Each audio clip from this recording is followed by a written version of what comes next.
Olá, Hackers! Bem-vindos à terceira temporada do Vestibular em Cena, já contando com a sua inscrição aqui em nosso canal e com a sua curtida aqui no sininho, para você continuar nos acompanhando e recebendo as atualizações não somente aqui no canal, mas também em nossa comunidade no YouTube, que nós estamos lá agitando e nos comunicando com vocês a toda semana, tá certo?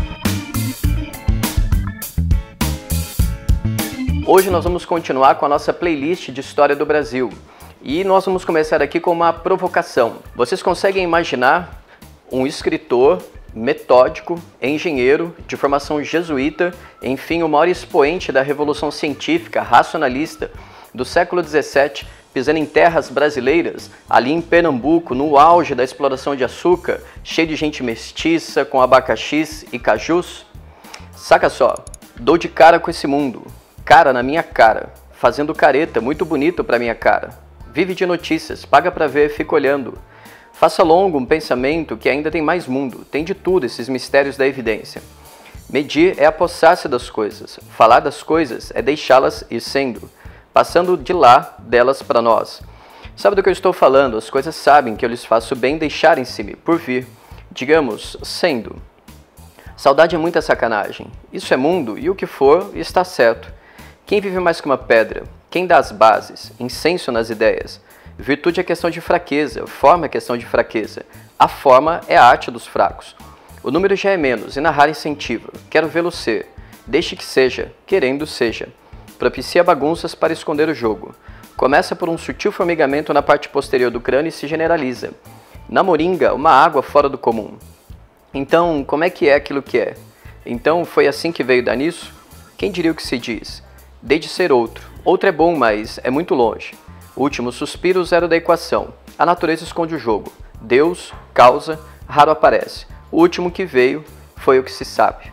Virão mais, e serão fortes, totalmente. O que não vale a pena dizer, então canta-se. O texto que vocês acabaram de ouvir é este daqui, Catatal, de Paulo Leminski. É um romance experimental que foram necessários 8 anos para ser finalizado. O Leminski justamente imaginou esse Descartes pisando numa terra brasileira e subvertendo completamente a sua lógica racional. Fica aí a sugestão para vocês conhecerem, tá certo? Descartes com lente, ou melhor dizendo, Catatal. É um livro com um único parágrafo do começo ao fim. Bom, vamos lá então tratar de Brasil holandês. Nós já tratamos aqui em nossa playlist de História do Brasil da sociedade açucareira, ou melhor dizendo, da civilização açucareira, como nós dizemos hoje em dia. Nós sabemos que esse tripé, o latifúndio, monocultor e escravista, foi capaz de diminuir as fronteiras, as distâncias entre a costa africana e a costa brasileira. E dessa maneira, então, acabou imprimindo no Brasil uma linguagem social bastante marcada não só pela escravidão, mas também pelo latifúndio, pela experiência patriarcal e que também, gradativamente ao longo do tempo, foi capaz de desenvolver economias paralelas, a exemplo do tabaco, a exemplo do algodão, a exemplo do tropeirismo, tá certo? E foi justamente essa cultura que se tornou a joia da coroa para os holandeses no século XVII. Ou melhor dizendo, ali no contexto da União Ibérica, que ocorre de 1580 a 1640. Em meados de 1640, a coroa portuguesa já estava bastante habituada a lidar com piratas, corsários e aos frequentes ataques à costa brasileira, né? Por exemplo, nós tivemos a França Antártica e também a França Equinocial. Vale vocês pesquisarem a respeito e logo menos a gente volta para tratar desses dois assuntos. O que acontece é que as relações entre Portugal e Holanda já estavam bastante tensas há um bocado de tempo. Afinal de contas, as companhias comerciais neerlandesas eram as responsáveis não somente pelo transporte do açúcar, como também pelo refino dessa mercadoria dentro do território europeu. E no cenário da União Ibérica, bom, uma vez que a Espanha não reconhecia a autonomia da Holanda e Portugal carecia justamente desse apoio comercial, a situação política e também diplomática só piorou. A Holanda então não perdeu tempo e já no finalzinho do século XVI ela ameaçou os domínios portugueses na costa africana e ao longo da década de 1620 ela colocou em prática uma série de ataques e pilhagens na capital Salvador. Só que Portugal também, por sua vez, pensou rápido e o seu governador Matias de Albuquerque conseguiu 50 navios da metrópole e cerca de 12 mil homens para fazer resistência a essas invasões holandesas. Bem, diante do fracasso da ocupação de Salvador, a Holanda então mira a região próspera da coroa portuguesa, Pernambuco, e então ela consegue reunir mais de 65 embarcações que conseguem dominar mais de 120 engenhos ao longo da década de 1630 até 1637. E então o domínio holandês ele se espraia da costa até o interior do Rio São Francisco. Como sabemos, o grande nome desse momento é de João Maurício de Nassau de Siegen, que chegou no Brasil aos 32 anos de idade e logo conseguiu uma boa reputação. Afinal, ele restabeleceu linhas de crédito para os produtores, de alguma forma reativarem os engenhos falidos. Ele consegue reativar também o tráfico de escravos, o tráfico negreiro, e procurando ali sanear a crise de abastecimento que atacava a região, ele obrigou os produtores a plantarem o pão do país, ou seja, a mandioca. E calvinista que era, colocou em prática uma tolerância religiosa. Ele foi tolerante tanto com católicos quanto também com judeus, construiu observatórios, ergueu palácios, remodelou a cidade de Recife e contribuiu também para a construção de um grande jardim botânico. E esse jardim botânico, nele nós encontraríamos os exemplares de toda a diversidade tropical, tanto de nossa fauna quanto também de nossa flora. E acabou sendo alvo, acabou sendo visitado por intelectuais, botânicos e pintores que fizeram parte dessa missão artística holandesa. E essa missão artística holandesa ela foi composta não somente por pintores, mas também arquitetos e urbanistas. Porém, o nosso recorte aqui vai ser um momento assim de história da arte. E dois cabeças nos interessam, Albert Eckhout e Franz Post. O primeiro pisa no Brasil aos 27 anos de idade, o segundo aos 24.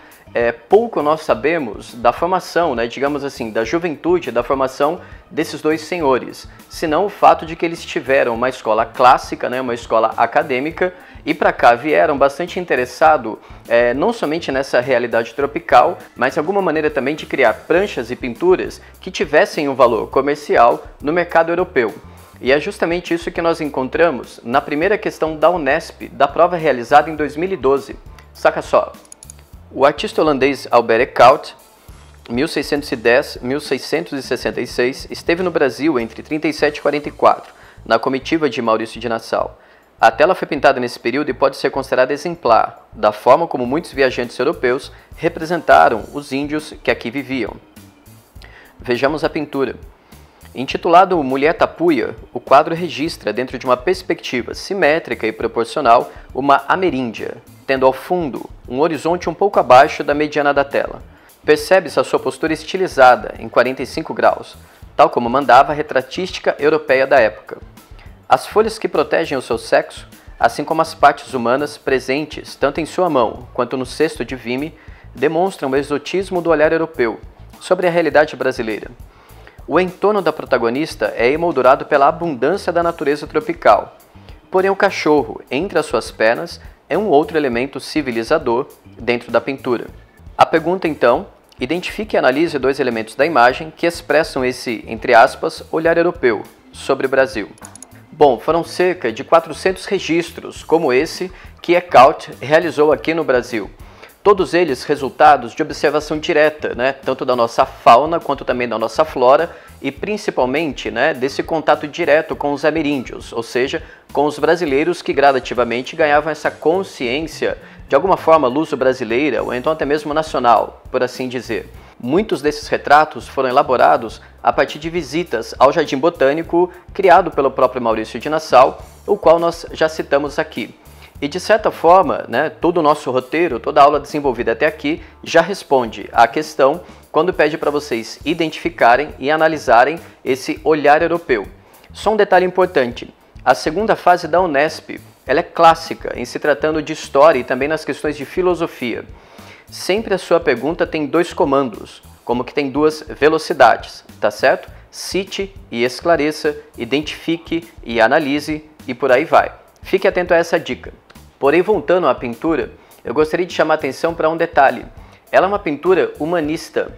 Ela é uma elaboração de um sujeito lógico, simétrico, cartesiano, racional, bastante inspirado nesses padrões modernos de ciência e que vem para o Brasil a fim de enquadrar essa realidade brasileira naquele imaginário, de alguma forma, digamos, racionalista e progressista da Europa. Sacaram? Além disso, essa pintura faria parte de um tetrapítico. O que significa isso? Um conjunto de 4 painéis que elaborariam uma visão de mundo a respeito da sociedade brasileira que iria representar tanto homens e mulheres de um período de barbárie até um período de civilização. Confiram só o cenário que nós montamos para vocês.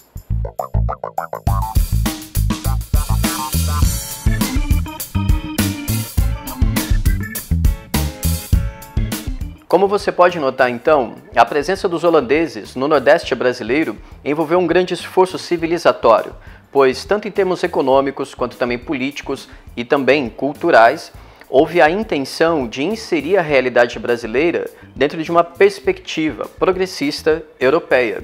E para que vocês conheçam mais isso daí, a gente vai deixar aqui na descrição do vídeo o link da Enciclopédia Cultural do Itaú. Lá vocês podem encontrar todas essas pinturas em alta definição, assim como também a biografia e o contexto, histórico desses pintores que aqui estiveram, tá certo? Bem, a ocupação holandesa começa a entrar em declínio já no finalzinho ali dos 1640 e por uma somatória de motivos históricos, uma série de fatores. Em primeiro lugar, em Portugal, houve um movimento restaurador que exigia o retorno ao trono por parte de Dom João IV. No segundo momento, a Companhia das Índias Ocidentais ela estava em crise e também Maurício de Nassau estava sendo chamado de volta à Europa. E no terceiro momento, os choques culturais, por assim dizer, bastante característicos da própria ocupação. Afinal de contas, os holandeses eles eram bastante flexíveis em termos religiosos. Porém, em termos políticos e econômicos, eram bastante severos na cobrança dos juros. Justamente o contrário dos portugueses, que eram bastante duros em termos religiosos, com a sua Inquisição, e também bastante flexíveis ali no seu jeitinho de lidar com a economia do dia a dia. E a mediação da coroa inglesa, então, foi fundamental para a pacificação das guerras que já ocorriam há 7 anos. E em 1651 foi assinado um tratado entre Portugal e Holanda. Portugal manteria os seus territórios e as suas possessões, só que em contrapartida teria que pagar uma alta soma, uma alta indenização à Holanda, coisa de 4 milhões. É uma dívida que só foi saldada, de fato, só foi, de alguma forma, um dinheiro que só foi recuperado no comecinho do século XIX. Já quanto à Holanda, bom, uma vez expulsa do Brasil, ela foi para as Antilhas, para a região caribenha, plantar o seu açúcar. Afinal de contas, ela já tinha know-how e expertise, digamos assim, experiência, para poder colocar em prática uma produção, uma outra civilização açucareira que fez forte concorrência à produção portuguesa. Esta, por sua vez, a coroa portuguesa, investiu pesado no desbravamento do interior do Brasil, mas isso já é motivo para uma outra aula. Portanto, continue nos acompanhando aqui no Vestibular em Cena, deixe os seus comentários, acompanhe a nossa comunidade aqui no YouTube. Através dela a gente vai manter vocês informados e também bastante atualizados a respeito das nossas atividades, tá certo? Convidem as amizades para poder se inscrever no canal. Um abraço forte e bons estudos! É o que eu sempre fiz, E aos esqueci. Não. 1580 é... Putz, no plural não. Não, final do século XVI. Eu tô revezando, tá? Fazendo um de cada lado. Criar pan... Ô, Diego, você quer dar uma olhada aqui, por favor? Tetrapítico. Vou fazer de novo.